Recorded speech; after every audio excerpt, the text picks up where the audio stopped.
My daughter came home crying after being invited to a Christmas party at my in-laws. When I asked her what happened, she silently handed me a gift-wrapped present.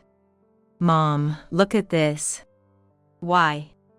Why do I have to go through this?" I was speechless when I hurriedly checked inside. This is not a present for a child. I rushed to the police and asked them to catch the person who gave this to my daughter. As a result, the police action exposed the sender's wrongdoing. It turned into a big commotion involving relatives, and the sender received a punishment like the end of the world. I'm in my 40s, and my husband works at the same company in his 30s. I joined the current company as a mid-career hire when I was in my mid-30s. At my previous job, I decided to change jobs when my boss, at a party, called me an old maid for not being married at 30. The current company values merit over gender or age. My husband, who became my direct supervisor, took care of me when I joined. We had a shotgun wedding and now have a daughter in 3rd grade. She's a quiet girl who loves reading and is kind to everyone. My husband has a sister who is a troublesome figure, and my relationship with her is far from good. Luckily, I have a good relationship with my in-laws, so things are somewhat smooth. My sister-in-law, who adores her brother, my husband, seems to dislike that I, older than my husband, am his wife. She looked down on me for having a shotgun wedding. An old hag having a shotgun wedding seems like you're just overflowing with sexual desire. Gross. Despite saying that, she used to come over frequently when we first got married. Having a baby at an older age means it's harder to get your body back. I wish my brother would be disillusioned seeing your wrinkled, saggy belly. She'd laugh at my big belly, suggesting it might sag to the floor. I was even told I'd go gray from the stress of childbirth. In the end, she'd always leave saying, "Just age more and get dumped by my brother." I try to ignore her, but feel inferior being older than my husband. So, I try to distract myself and not take it to heart. But it's not like I'm not hurt. Sometimes, her mean laughter haunts me. Then, shortly before I was due, her pregnancy was revealed, and she too had a shotgun wedding. It seemed she had no capacity to worry about others, so my sister-in-law stopped coming to our house, and the chances of us seeing each other dropped abruptly. As she moved to another city after marrying and living with my in-laws, I was relieved not to be exposed to her sarcasm anymore. Now I could focus on my childbirth. I later gave birth to a healthy baby girl. The birth of my daughter was a bit tough and took some time, but I got courage from my husband holding my hand and encouraging me the whole time. When our daughter's first cry echoed in the delivery room, my husband thanked me and said, "You did great," and we both cried tears of joy. 7 months after our daughter was born, my sister-in-law had a baby boy. Then, she started coming to our house, a 1-hour drive each way, just to make snide comments to me. Moreover, the comparisons she made were between our children. It's obvious that a kid born to an older mom would have a wrinkled face. My kid's skin is so smooth, isn't it? The age of the mother at birth really affects the child. Can you believe she'd say that? I was just dumbfounded. At that point, I was too busy with new parenting challenges to pay much attention to her snide remarks. The problem was that she never brought any baby supplies with her. She'd come without spare diapers or formula, and then take a bunch home, saying she didn't want to run out. She'd even take home an unopened formula as if it was the most natural thing in the world. I was really baffled by her behavior of coming to insult me and then taking things home. But then she stopped coming. My husband said that her husband's job involves frequent transfers, and they moved to a different state. We had some peaceful times until our daughter started elementary school and found out her cousin, my sister-in-law's son, was also enrolled there. We moved back here because of my husband's job transfer. I knew then that my peace was over. Regardless of our relationship, my daughter and her cousin got along well. My daughter, being bigger and very sincere and kind, took good care of her cousin. He, on the other hand, was very popular and always surrounded by friends. When they reached the 3rd grade, they ended up in the same class.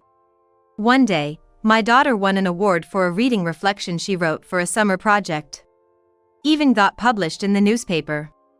The whole family and relatives were talking about it. The school they attend operates on a trimester system, with a 1-week break between summer and winter breaks. We were visiting my in-laws during that time. This time, perhaps because they heard my daughter's reading reflection had won an award, there were relatives present who usually don't get together. But my sister-in-law didn't like that our family was the center of attention. "It's not fair.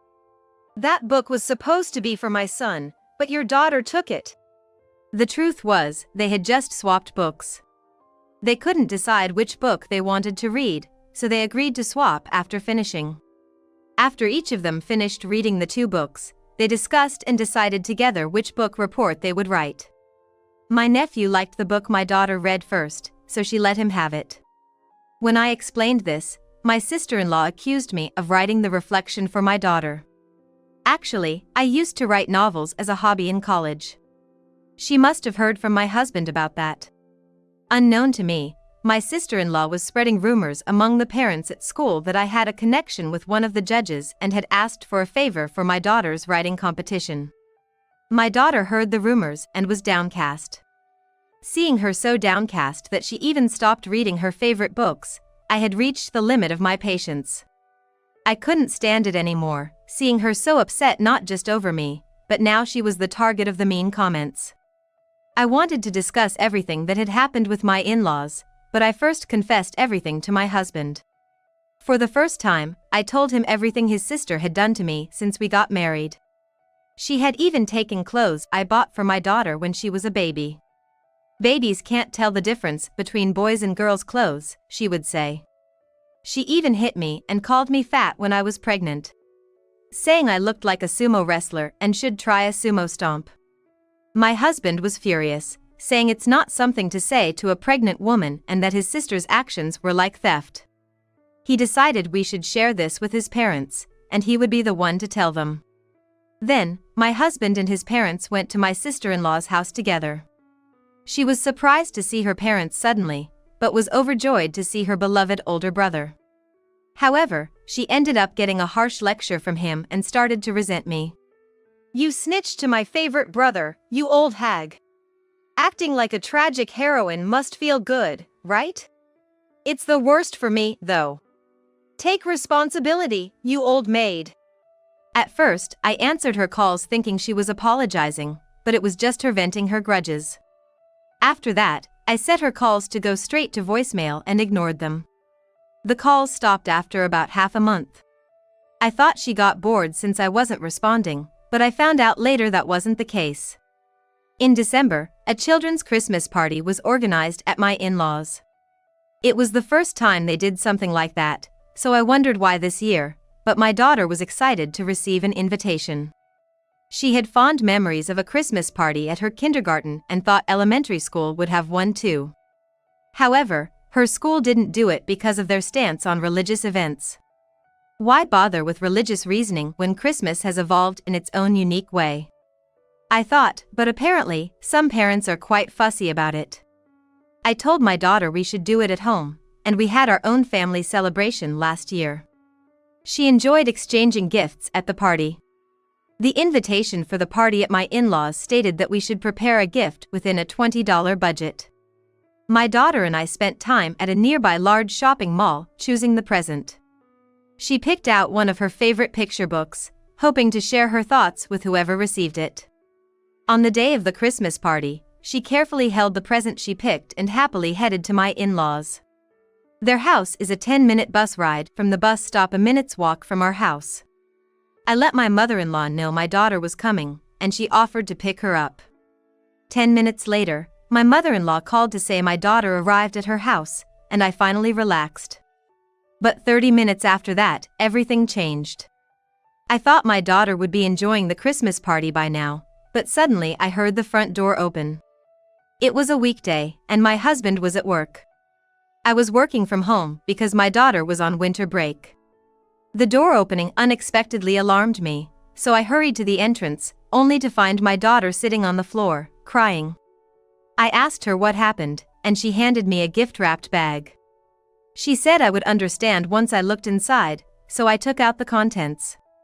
Inside was a torn-up newspaper with my daughter's reading reflection printed on it, along with a message card. The card, written in red ink, said, "If you get too cocky, you and your family will end up like this stuffed animal." There were also patterns that looked like blood splatters. Peeking further inside, there was a stuffed animal that had been torn to pieces and splattered with red ink. This was too malicious to be a joke. There's no way my daughter would coincidentally receive such a gift during the exchange. When I asked her what it meant, she said my sister-in-law had prepared this special present for her. This time, the Christmas party was meant to be child-focused, so we had all agreed as a family that adults should refrain from personally preparing gifts. That's why I didn't accompany my daughter. Yet, there was my sister-in-law at my in-laws' house. Knowing what she had done to me and my daughter, my mother-in-law would have informed me if my sister-in-law was there. This meant she was there without my mother-in-law noticing. "Didn't you tell Grandma?" My mother-in-law had always said to let her know if her daughter did or said anything to us. I had also communicated this to my daughter. I tried to tell her, but my aunt grabbed my hand and said she didn't call for me. She said only children with a connection to missionary schools were allowed. My daughter asked, "What's a missionary school?" and I was at a loss for words. It was just this spring. One of our relatives had passed the entrance exam for a missionary school. And it was a big topic of conversation. My sister-in-law's son also went to a missionary kindergarten. There were also stories about relatives who didn't know they were attending a missionary school until they enrolled, making us realize many of us had connections to such schools. We sent our daughter to a local kindergarten and a neighborhood elementary school. My sister-in-law must have thought this topic would be a way to scold my daughter.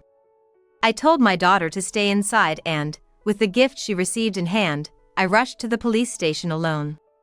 I argued that it was a serious threat, but the police suggested resolving the matter within the family. However, I insisted that threats can be valid even among family members or siblings. Not only were there threatening words, but also a threatening letter and a mutilated stuffed animal, which I argued was malicious. That's when a female police officer happened by. She pointed out that threats and violence within a family are still reportable offenses. The female officer took over, empathizing with how scared my daughter and I must have been. After I provided my sister-in-law's address, she promised to go and warn her right away. My wishes were fulfilled in the end, but I shudder to think what might have happened if that officer hadn't passed by. It was disheartening to realize that some in the police still won't act unless it's an actual incident or accident. I wondered how I could protect my daughter in case of an emergency. That evening, when my husband returned from work, I told him everything that happened. He was furious with his sister for ruining our daughter's fun out of spite. He immediately called his parents to protest, since the Christmas party was happening at their house and they supposedly didn't know anything about it. They claimed they had no idea my sister-in-law was there. They had left the back door unlocked, so she might have entered that way.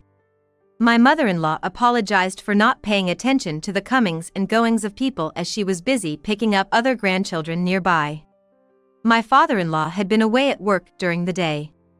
The Christmas party was mainly organized by the middle school-aged nephews and nieces, and my mother-in-law had mostly left it to them.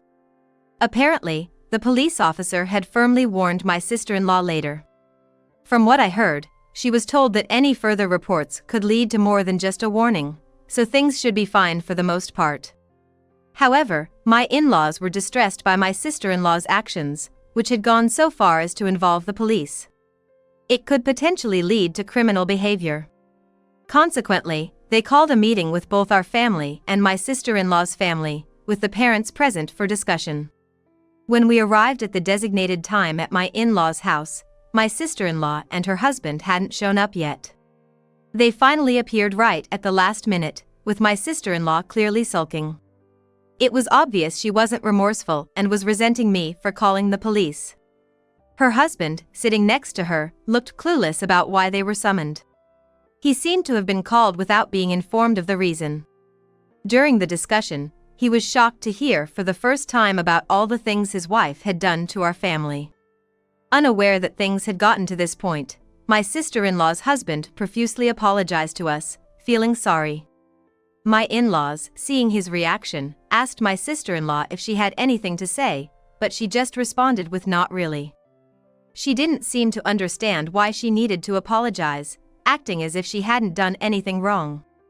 I didn't do anything bad. The police came but didn't arrest me, right? So that means I didn't do anything wrong. Everyone else was dumbfounded by her logic. This is what they mean by being so shocked that you can't close your mouth. It seemed like a waste of time just lecturing her. Then, out of the blue, my sister-in-law's husband declared he was divorcing her. We were all puzzled because it seemed like they had a good marriage. Responding to our surprised looks, he confessed he had reached his limit with her behavior since they got married. He hadn't complained about her not doing housework during pregnancy, and he hadn't scolded her for neglecting childcare and going out to have fun, thinking it was stress from being a new parent. But her carelessness with housework once led to a small fire. It forced them to move. She, being vain, had insisted on their son attending a prestigious kindergarten when she heard other neighborhood kids were applying. But he didn't get in due to a lack of preparation. Embarrassed, she forced another move. While his job did involve transfers, they weren't as frequent as their moves suggested. He revealed that the frequent moves were not just because of his job transfers, but also to maintain my sister-in-law's image. After failing the kindergarten entrance exam, she tried to get him into an international kindergarten, and when that didn't work out, they barely managed to get him into a missionary kindergarten. Choosing a public elementary school was only because their son wanted it. And my sister-in-law reluctantly agreed after her husband supported their son's wishes. He feared their son would be sacrificed for her vanity and had been considering divorce already. With her harassment coming to light, he felt he had no other choice but to announce it now. My sister-in-law, somewhat aware of her actions, didn't dispute what he said, but seemed taken aback by the divorce. Wait! What do you mean divorce? You never showed any signs of this. Suddenly, she started apologizing to us, thinking it would help. It was just a joke, right? Just a little prank. I never thought you'd take it seriously. A joke? A prank? That's something done among people who have trust. My daughter knows all about what you've done to me. How could she take it as a joke? Moreover, that hostile message was too much for a third grader. Even adults would be scared to go outside if someone threatened them. I told her that. Her husband criticized her, asking if she could say the same thing to her own child, and said her actions were unimaginable for a parent. Just because someone is a parent doesn't mean they have parental feelings. There are people who can't be real parents. And she is probably one of them. My husband, seeing her crying, told her sternly that crying wouldn't fix anything at her age and that she needed to stop thinking tears would get her out of trouble. She cried even more, insisting she did nothing wrong and wasn't to blame. Why am I the only one being blamed? Is everyone ganging up on me? It's all because my brother married an older woman. My brother's wife should be smart, beautiful, and dote on me.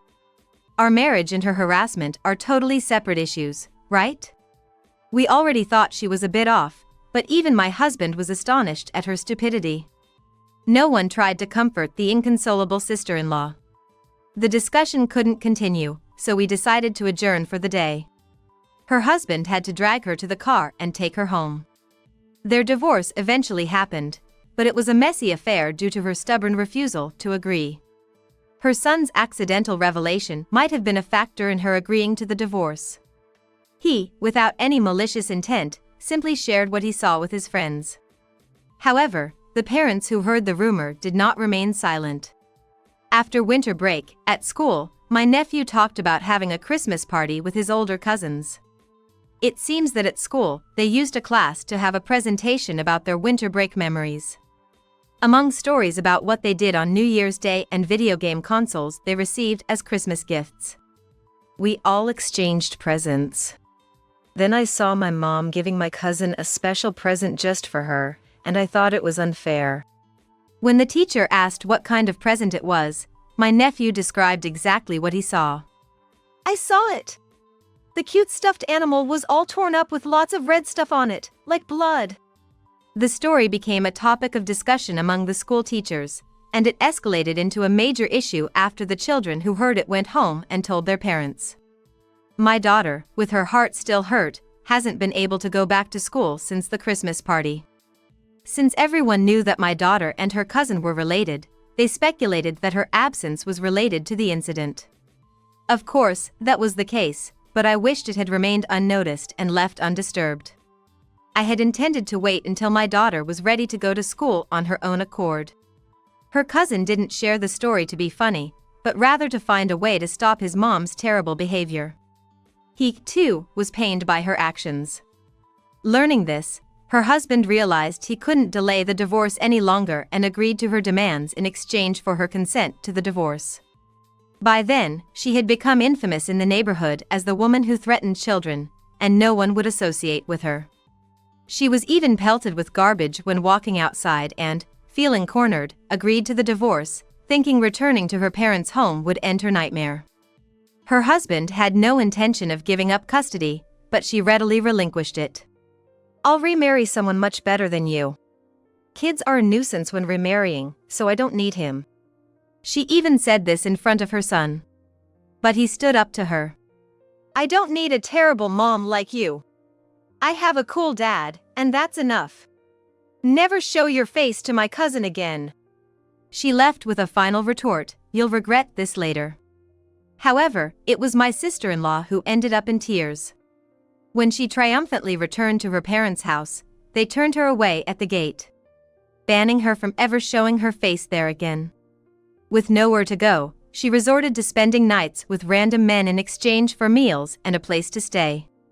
When she couldn't find a man, she borrowed money from dangerous sources and spent her nights out, accumulating a massive debt. Her debts became so overwhelming that no amount of part-time work could cover them, and eventually, she disappeared. My husband and his parents decided not to file a missing persons report, reasoning she's not a child anymore. They agreed it's better this way, not willing to take care of her if she returns. Since then, my daughter has been able to go back to school on her own. Her former brother-in-law didn't move, so her cousin still attends the same school. He now says it's his turn to protect her, and they have become closer than ever. This has led to a deeper friendship between us and my former brother-in-law, as our children have brought us together. My in-laws, calling both my daughter and their grandson their dear grandchildren, step in as guardians when he can't do to work. With my sister-in-law gone, there's no more tension, and we have built a very trusting and reliable family relationship.